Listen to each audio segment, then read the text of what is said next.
কর্মচারী যখন মালিককে কয়, আমি তো আপনারই কর্মচারী, আপনার কাছেই তো আমি সাহায্য চাই, মালিকের দিলটা নরম হয়ে যায়। সন্তান যখন অপরাধ কইরা মা বাবার কাছে গিয়া যখন বলে, মা ও বাবা আমি তো তোমারই সন্তান, তোমার কাছে আমি মাপ চাই, মা মাফ করবে কিনা, বাবা মাফ করবে কিনা? আমার আল্লাহ তাআলার এত দয়া, এত দয়া। বান্দা যখন নামাজে দাঁড়ায় কয়, ইয়্যাকা না'বুদু ওয়া ইয়্যাকা নাস্তাঈন, আল্লাহ আমরা তোমার ইবাদত করি, তোমার কাছে সাহায্য চাই। বান্দা যখন এই কথা বলে, আমার আল্লাহ ডাক দিয়া কয়, ওই বান্দা তোমরা আমার ইবাদত করো, আমার কাছে সাহায্য চাও, তুমি কি সাহায্য চাও? আমি আল্লাহ তাআলা তোমাকে সাহায্য করব। বান্দা নামাজে দাঁড়ায় কয়, ইহদিনাস সিরাতাল মুস্তাকিম, আল্লাহ আমাদেরকে একটা সরল সহজ একটা পথ দেখাও, আর কোনো কিছু চাই না। কি চাই তোমার কাছে? বান্দা নামাজে দাঁড়ায় কয়, আল্লাহ তোমার কাছে আমরা একটা সহজ সরল পথ চাই। আল্লাহ কয়, এই বান্দা তুমি আমার কাছে সহজ সরল পথ চাও, কোন সহজ সরল পথ চাও? আমি আল্লাহ তোমাকে সহজ সরল পথ দিব।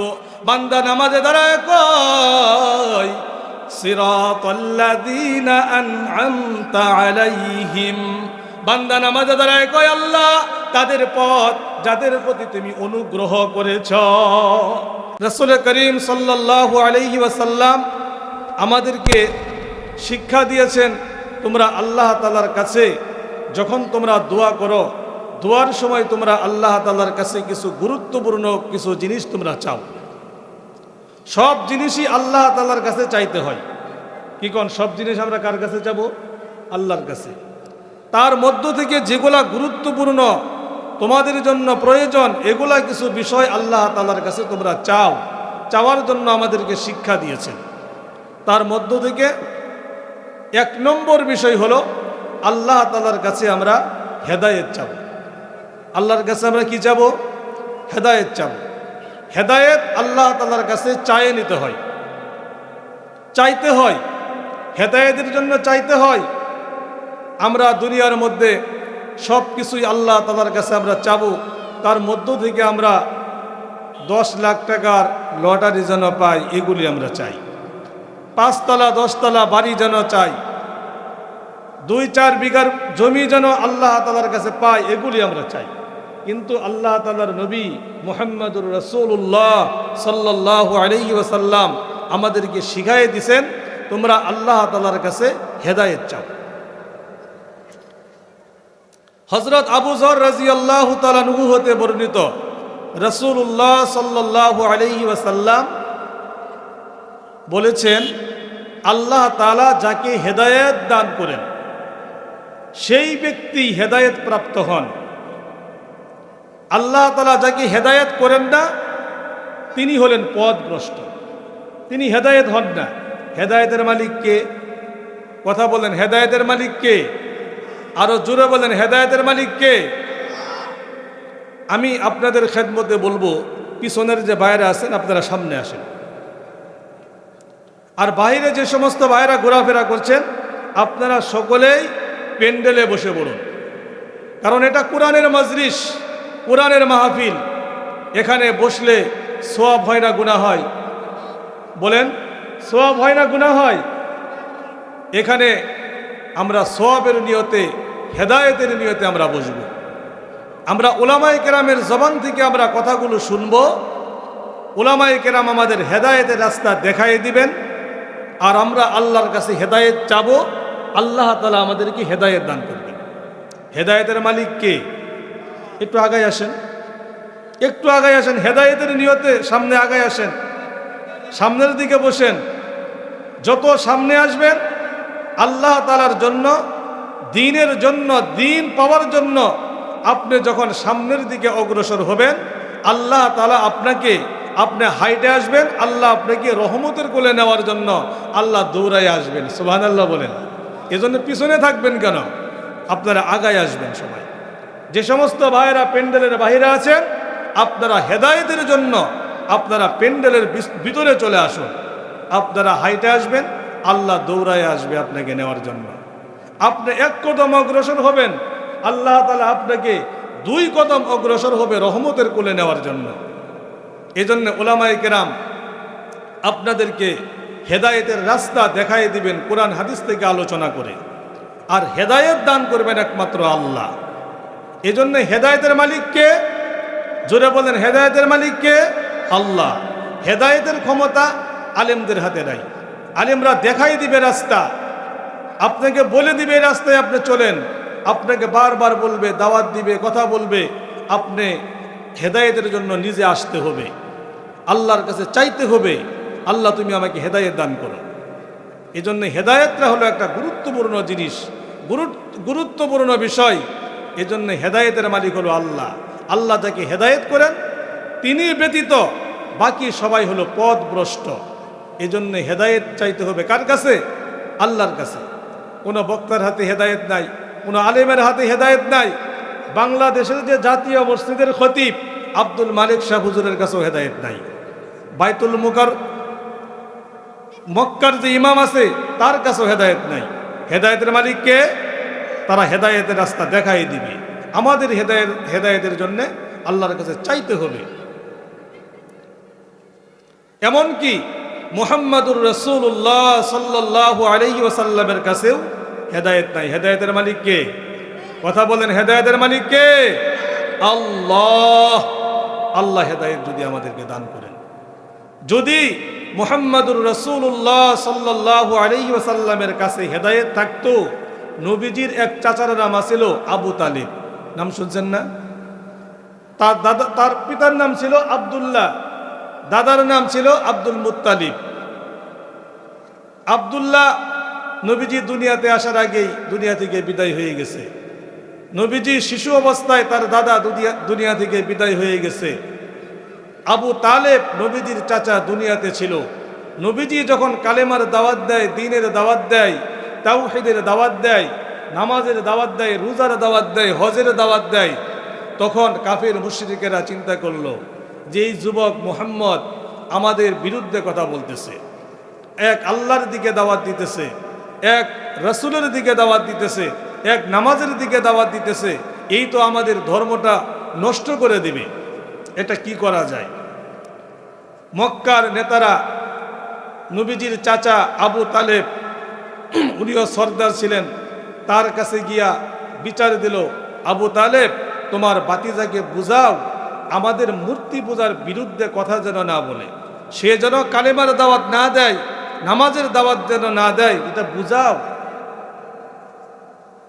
নবীজির চাচা আবু তালেব নবীজিকে ডেকে বললেন, ভাতিজা মুহাম্মদ, মক্কার নেতারা আমাকে একটা দায়িত্ব দিয়েছে, তুমি কালিমার দাওয়াত দিচ্ছ, নামাজের দাওয়াত দিচ্ছ, রোজার দাওয়াত দিচ্ছ, এটা তাদের ধর্মের বিরুদ্ধে চলে যাইতেছে। সবাই মূর্তি পূজা করে, সবাই শিরক বেদাত করে, এগুলা থেকে তুমি বন্ধ করো। তুমি আর এই কালেমার দাওয়াত দিও না, নামাজের দাওয়াত দিও না, এটা বন্ধ করো। যদি তুমি এটা বন্ধ না করো, মক্কার নেতারা আমাকে দায়িত্ব দিয়েছে যে তোমার কথা যদি না শুনে তাহলে মুহাম্মদকে আমাদের হাতে উঠাইয়া দাও, আমরা এর শায়েস্তা করব। নবীজি কাঁদতেছেন।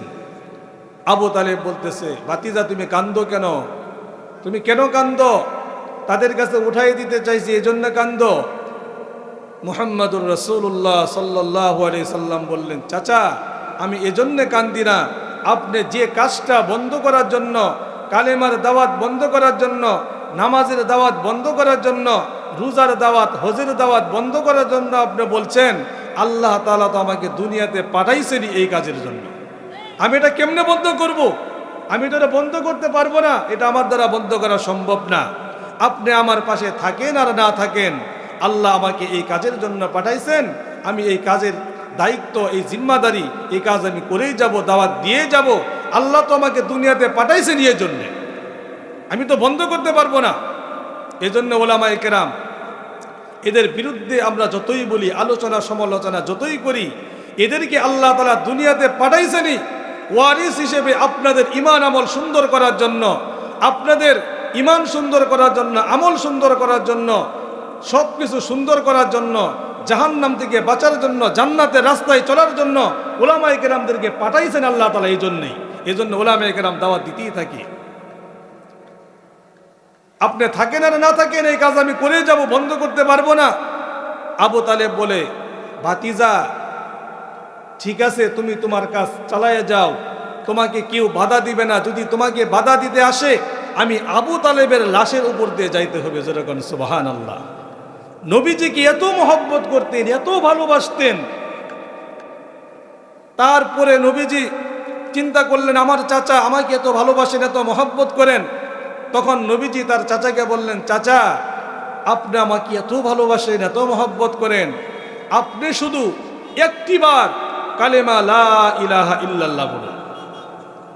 আবু তালেব বলতেছে, ভাতিজা এটা আমি পড়তে পারবো না। চাচা একটিবার শুধু বলেন। দীর্ঘদিন পর্যন্ত কালেমার দাওয়াত দিয়েছেন। আবু তালেবকে কালেমা গ্রহণ করছে, হেদায়েত প্রাপ্ত হয়েছে। হেদায়েতের মালিক কে? আবু তালেব মৃত্যু শয্যায়, সময় কাছাকাছি চলে আসছে। নবীজি বলতেছে, চাচা আপনি শুধু একটিবার আপনি বলুন লা ইলাহা ইল্লাল্লাহ, এক আল্লাহর প্রতি আপনি ঈমান আনুন।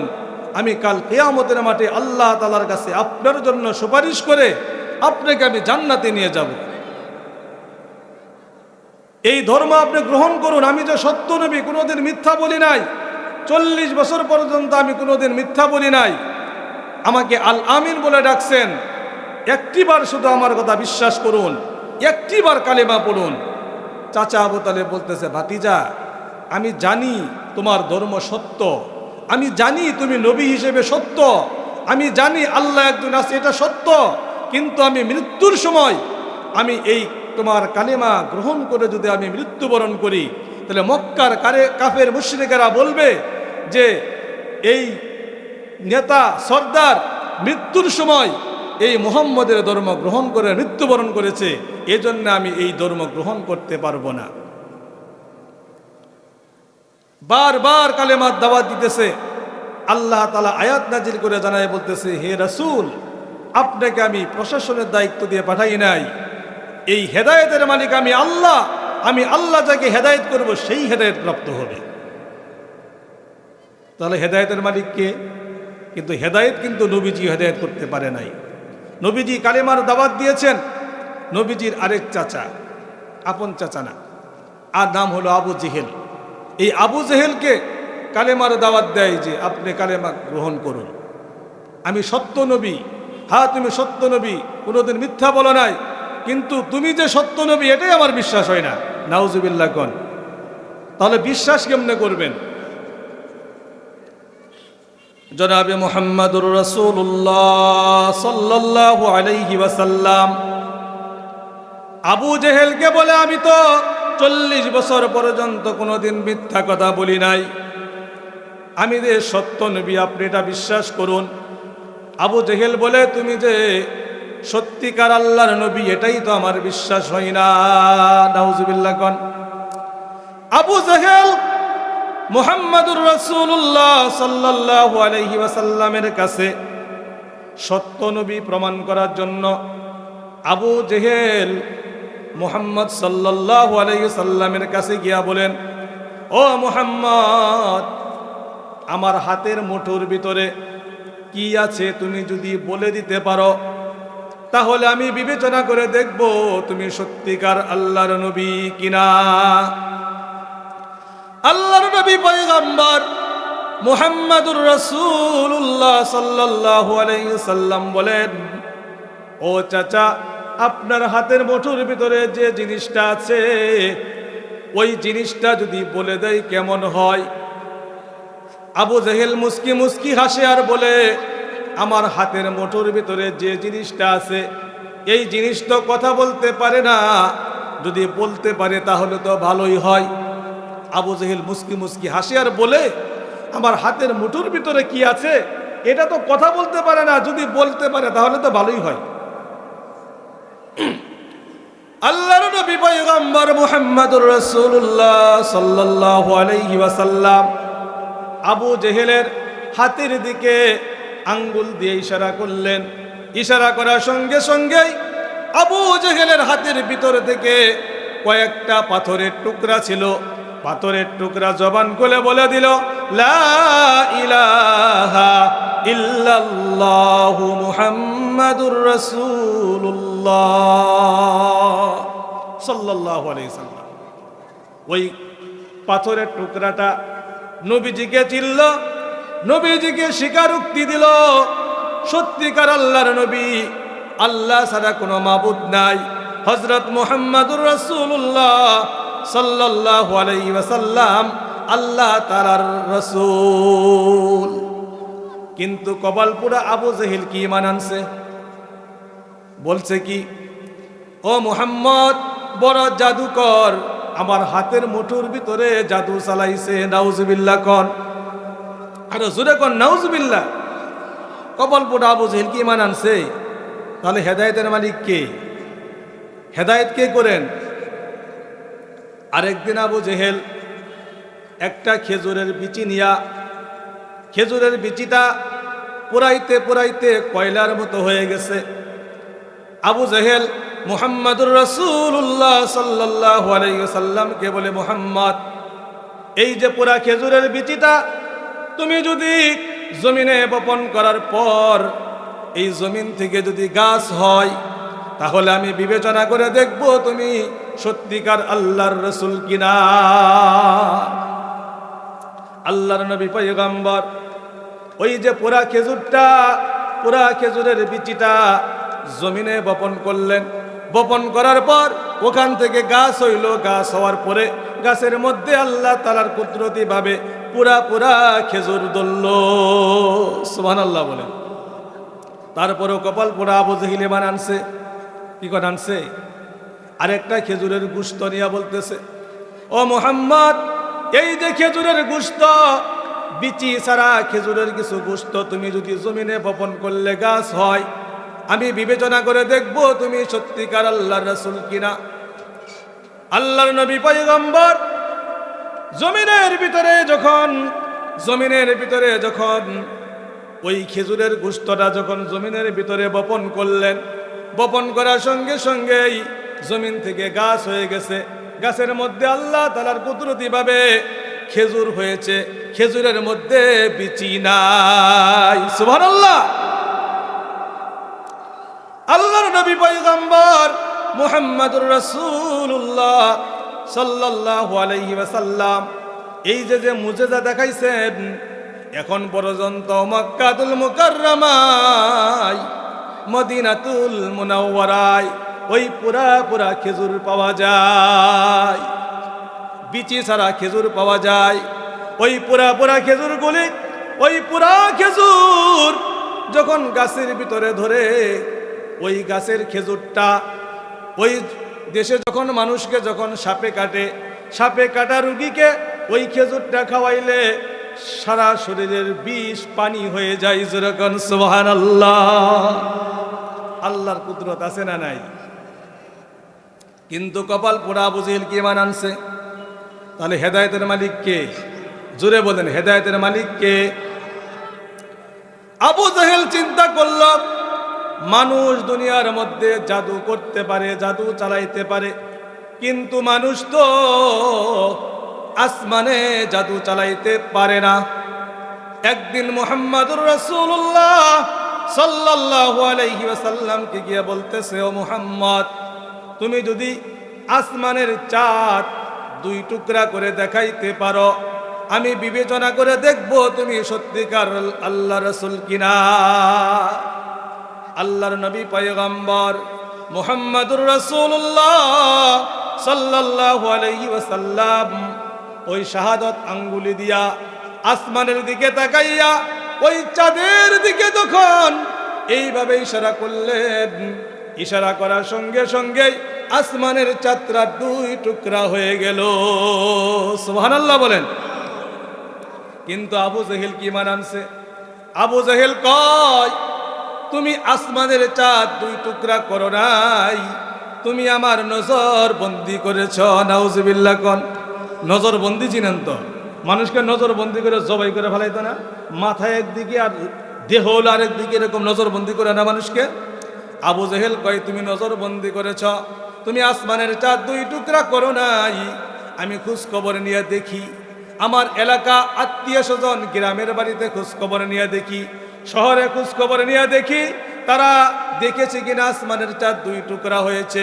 খবর নিয়ে দেখা গেল, তারাও বলল, হ্যাঁ আমরাও তো দেখেছি আসমানের চাঁদ 2 টুকরা হইতে।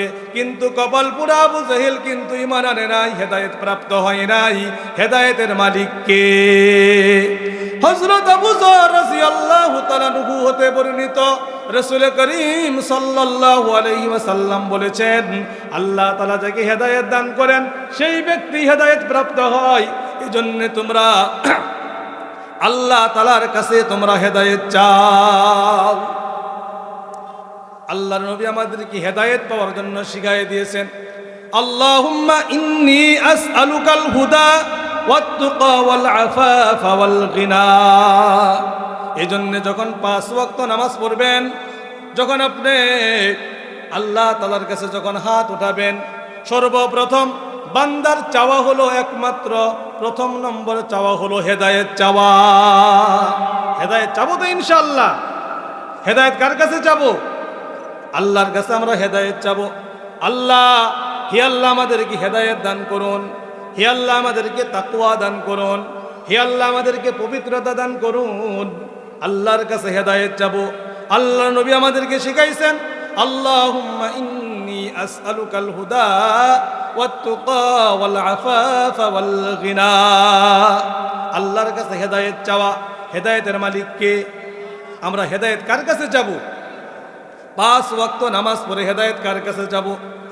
আরেকটা আমলের কথা বলেছেন, তোমরা 5 ওয়াক্ত নামাজ পড়ো। 5 ওয়াক্ত নামাজ আল্লাহ তাআলার কাছে বড় একটা ইবাদত, গুরুত্বপূর্ণ ইবাদত। ঈমানের পরে সর্বপ্রথম ইবাদত হলো নামাজ। সর্বপ্রথম ইবাদত কি? নামাজ। সাহাবায়ে কেরাম জিজ্ঞাসা করলেন, ইয়া রাসূলুল্লাহ, ইয়া হাবিবাল্লাহ, ঈমানের পরে সর্বপ্রথম আমল কোনটি? আল্লাহর নবী বলেন, সর্বপ্রথম আমল হলো নামাজ। সাহাবায়ে কেরাম জিজ্ঞাসা করলেন, ইয়া রাসূলুল্লাহ, ইয়া হাবিবাল্লাহ, তারপর কোনটি? নবীজি বললেন, তারপর হলো তোমার পিতা মাতার সহিত সদ্ব্যবহার করা। সাহাবায়ে কেরাম জিজ্ঞাসা করলেন, ইয়া রাসূলুল্লাহ, তারপর কোনটি? নবীজি বললেন, আল্লাহর রাস্তায় জিহাদ করা। 3টা আমলের কথা বলছেন। 1 নম্বর হলো কি? সর্বপ্রথম গুরুত্বপূর্ণ আমল কোনটি? নামাজ। বলেন সবাই, গুরুত্বপূর্ণ আমল কোনটি? নামাজ। এই নামাজ হলো গুরুত্বপূর্ণ আমল। আল্লাহ তাআলা কোরআনের ভিতরে নামাজের কথা বারবার বলেছেন, আকিমিস সালাতা লিযিকরি। আল্লাহ বলেন, আমার শরণার্থী তোমরা নামাজ কায়েম করো। আমরা নামাজ কার স্মরণে পড়ব? কথা বলেন, কার স্মরণে? জোরে বলেন, কার স্মরণে? আল্লাহর স্মরণে আমরা নামাজ পড়ব তো ইনশাআল্লাহ। নামাজের কথা আল্লাহ তাআলা কোরআনের ভিতরে অনেক জায়গায় বলেছেন, হুদাল্লিল মুত্তাকিন আল্লাযীনা ইউমিনুনা বিল গায়বি ওয়া ইউকিমুনাস সালাতা। আল্লাহ তাআলা বলেন, কোরআন পথ প্রদর্শনকারী। কোরআন হলো পথ প্রদর্শনকারী। আল্লাহ তাআলার প্রতি যারা ঈমান আনছে, ওয়া দেখা বিষয়ের প্রতি যারা বিশ্বাস স্থাপন করছে এবং যারা নামাজ প্রতিষ্ঠা করে, এখানেও নামাজের কথা বলছেন। আরেক আয়াতের মধ্যে আল্লাহ বলেন, আল্লাযীনা হুম ফি সালাতিহিম খাশিউন। মুমিনগণ হলো সফল কাম যারা নিজেদের নামাজের মধ্যে বিনয়ের সহিত নামাজ পড়ে। নামাজ পড়বো আমরা কিসের সহিত? বিনয়ের সহিত নামাজ পড়বো, খুশুর মধ্যে নামাজ পড়বো তো ইনশাআল্লাহ। এই জন্য নামাজ হলো একটা গুরুত্বপূর্ণ ইবাদত। নামাজ একটা গুরুত্বপূর্ণ ইবাদত। এই নামাজ হলো একটা গুরুত্বপূর্ণ ইবাদত। রাসূল করিম সাল্লাল্লাহু আলাইহি ওয়াসাল্লাম বলেছেন, আল্লাহ তাআলা হযরত জিবরাইল আলাইহিস সালাতু ওয়াস সালামের সালামকে যখন আল্লাহ তাআলা নবীজির সামনে যখন সুন্দর আকৃতিতে সৌরভ ছড়িয়ে যখন নবীজির সামনে আত্মপ্রকাশ করলেন, প্রকাশ করার পরে আল্লাহ তাআলার নবীর সামনে হযরতে জিবরাইল আলাইহিস সালাতু ওয়াস সালাম জমিনের মধ্যে যখন পা দিয়ে আঘাত করলেন, আঘাত করার পর ওই একটা পানির ঝর্ণা প্রবাহিত হলো, পানির ঝর্ণা। হযরত জিবরাইল আলাইহিস সালাম ওইখানে ওযু করলেন, সমস্ত মুখমণ্ডল ধৌত করলেন, দুই হাতের কুনিসহ ধৌত করলেন, সমস্ত মাথা একবার মাসহ করলেন, দুই পায়ের টাকনু সহ ভালোভাবে ধৌত করলেন, সুন্দরভাবে ওযু করলেন, ওযুর সুন্নত গুলিও দেখাই দিলেন। আল্লাহর নবী পয়গম্বর মুহাম্মদুর রাসূলুল্লাহ সাল্লাল্লাহু আলাইহি সাল্লাম নিজে ওযু করলেন। ওযু করার পরে জিবরাইল আলাইহিস সালাম নামাজে দাঁড়ায় গেলেন। ইয়া রাসূলুল্লাহ, ইয়া হাবিবাল্লাহ, আপনি নামাজে দাঁড়ায় যান। জিবরাইল আলাইহিস সালাম তাকবীরে তাহরিমা বাঁধলেন, নবীজিকে দেখাই দিলেন। নবীজি ওইভাবে নামাজ পড়লেন। নামাজ শিক্ষা দেওয়ার পর নবীজি যখন তাহার নিজ গৃহে যখন প্রত্যাবর্তন করলেন, প্রত্যাবর্তন করা কালে ডানে বামে যত গাছপালা, পাহাড়, যত বালির কণা ছিল, পাথরের কণা ছিল, সবগুলি নবীজিকে সালাম দিতেছে, আসসালামু আলাইকা ইয়া রাসূলুল্লাহ, আসসালামু আলাইকা ইয়া হাবিবাল্লাহ। নামাজ এরকম একটা গুরুত্বপূর্ণ ইবাদত, নামাজ পড়বো তো ইনশাআল্লাহ। আরেক জায়গায় নবীজি বলেন, আসসালাতু মিরাজুল মুমিনিন। কর্মচারী যখন মালিককে কয়, আমি তো আপনারই কর্মচারী, আপনার কাছেই তো আমি সাহায্য চাই, মালিকের দিলটা নরম হয়ে যায়। সন্তান যখন অপরাধ কইরা মা বাবার কাছে গিয়া যখন বলে, মা ও বাবা, আমি তো তোমারই সন্তান, তোমার কাছে আমি মাপ চাই, মা মাফ করবে কিনা, বাবা মাফ করবে কিনা? আমার আল্লাহ তাআলার এত দয়া, এত দয়া। বান্দা যখন নামাজে দাঁড়ায় কয়, ইয়্যাকা না'বুদু ওয়া ইয়্যাকা নাস্তাঈন, আল্লাহ আমরা তোমার ইবাদত করি, তোমার কাছে সাহায্য চাই। বান্দা যখন এই কথা বলে, আমার আল্লাহ ডাক দিয়া কয়, ওই বান্দা, তোমরা আমার ইবাদত করো, আমার কাছে সাহায্য চাও। তুমি কি সাহায্য চাও? আমি আল্লাহ তাআলা তোমাকে সাহায্য করব। বান্দা নামাজে দাঁড়ায় কয়, ইহদিনাস সিরাতাল মুস্তাকিম, আল্লাহ আমাদেরকে একটা সরল সহজ একটা পথ দেখাও, আর কোনো কিছু চাই না। কি চাই তোমার কাছে? বান্দা নামাজে দাঁড়ায় কয়, আল্লাহ তোমার কাছে আমরা একটা সহজ সরল পথ চাই। আল্লাহ কয়, এই বান্দা তুমি আমার কাছে সহজ সরল পথ চাও, কোন সহজ সরল পথ চাও? আমি আল্লাহ তোমাকে সহজ সরল পথ দিব। বান্দা নামাজে দাঁড়ায় কয়, সিরাতাল্লাযীনা আন'আমতা আলাইহিম, বান্দা নামাজে দাঁড়ায় কয়, আল্লাহ তাদের পথ যাদের প্রতি তুমি অনুগ্রহ করেছ, আল্লাহ তুমি যাদের প্রতি অনুগ্রহ করেছ ওই পথ চাই, ওই পথ তোমার কাছে চাই। আল্লাহ তখন ডাক দিয়ে কয় বান্দাকে, এই বান্দা আমি তোমাকে ওদের পথ দান করব যাদের প্রতি আমি অনুগ্রহ করেছি। আমি আল্লাহ তাআলা ওদের প্রতি তো অনুগ্রহ করেছি, মিনান নাবিয়িনা ওয়াস সিদ্দীকিনা ওয়াশ শুহাদাই ওয়াস সালিহিন। আমি আল্লাহ তাআলা নবীদের প্রতি অনুগ্রহ করেছি, শহীদদের প্রতি অনুগ্রহ করেছি, সলিহিন বান্দাদের প্রতি অনুগ্রহ করেছি। আমি আল্লাহ তাআলা সত্যবাদীদের প্রতি অনুগ্রহ করেছি।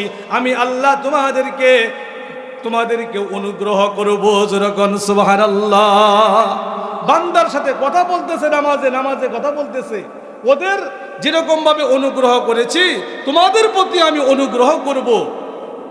আল্লাহ এই কথা বান্দাকে নামাজের মধ্যে বলেন। তখন বান্দা নামাজের মধ্যে দাঁড়ায় কয়, গায়রিল মাগদুবি আলাইহিম ওয়ালাদ-দাল্লিন, আল্লাহ তাদের পথ নয় যাদের প্রতি তুমি অসন্তুষ্ট, যারা পথভ্রষ্ট, আল্লাহ তাদের পথ চাই না। যাদের প্রতি তুমি অসন্তুষ্ট তাদের পথ চাই না। আল্লাহ বলেন, হে বান্দা, আমি তাদের পথ তোমাকে দিব না যাদের প্রতি আমি অসন্তুষ্ট, যারা পথভ্রষ্ট তাদের পথ আমি দিব না। যাদের প্রতি আমি আল্লাহ অনুগ্রহ করেছি, নবীদের প্রতি, সিদ্দিকদের প্রতি, সত্যবাদীদের প্রতি, সলিহিনদের প্রতি, আমি আল্লাহ যাদের প্রতি অনুগ্রহ করেছি তাদের পথ তোমাদেরকে আমি আল্লাহ দান করলাম। বান্দা যখন নামাজে দাঁড়ায় কয় আমিন, ওই বান্দার সঙ্গে ফেরেশতারাও বলেন আমিন। আমিন কন্যা নামাজের শেষে সূরা ফাতিহার মধ্যে কন্যা আমিন মানে কি? আল্লাহ তুমি কবুল করো। তাহলে নামাজের মধ্যে কথা হয় কিনা? নামাজ হলো মুমিনের জন্য মেরাজ। আসসালাতু মিরাজুল মুমিনিন, মুমিনদের জন্য হলো নামাজ মেরাজ স্বরূপ। এজন্য 5 ওয়াক্ত নামাজের পর বান্দা যখন নামাজের পর যখন হাত উঠাবে, হাত উঠায়া বান্দা আল্লাহর কাছে দোয়া করবে, আল্লাহুম্মা ইন্নী আসআলুকাল হুদা ওয়াত তুকা ওয়াল আফাফা ওয়াল গিনা।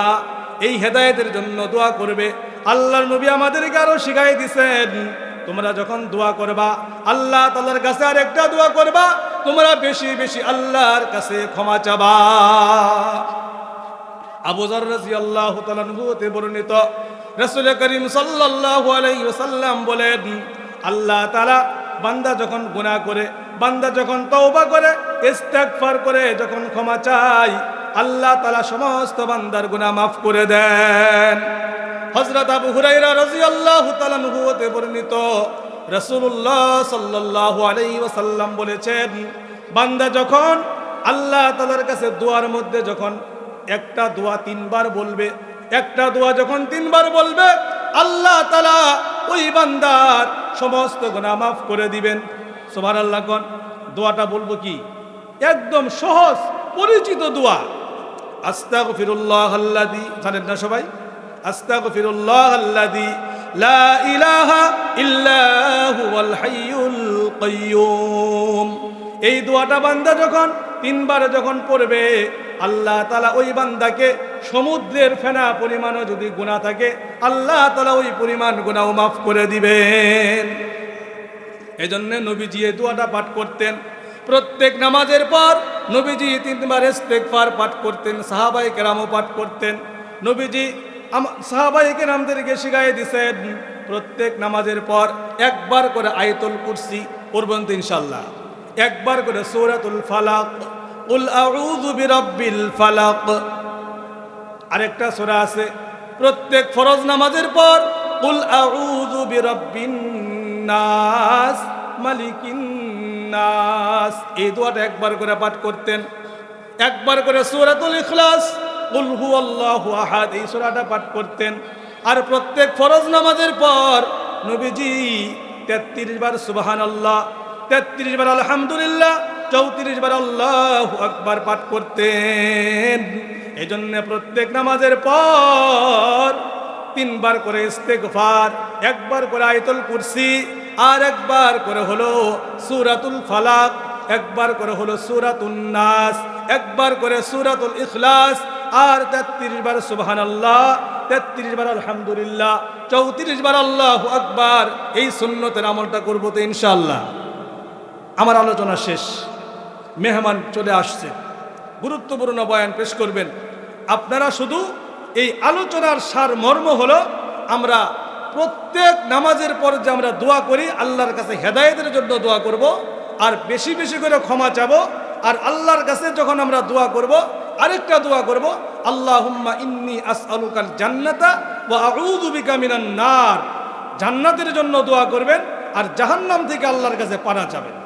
হাদিসের ভিতরে আসছে, যারা প্রতিদিন বান্দা যখন 3 বার আল্লাহ তাআলার কাছে জান্নাত চাবে, হযরত আনাস রাদিয়াল্লাহু তাআলা আনহু হতে বর্ণিত, রাসূলুল্লাহ সাল্লাল্লাহু আলাইহি ওয়াসাল্লাম বলেছেন, বান্দা যখন বলবে যে আল্লাহ তোমার কাছে আমি জান্নাত চাই, খালি জান্নাতের জন্য দোয়া করবেন, আল্লাহ তোমার কাছে আমি জান্নাত চাই, তোমার কাছে জান্নাত চাই।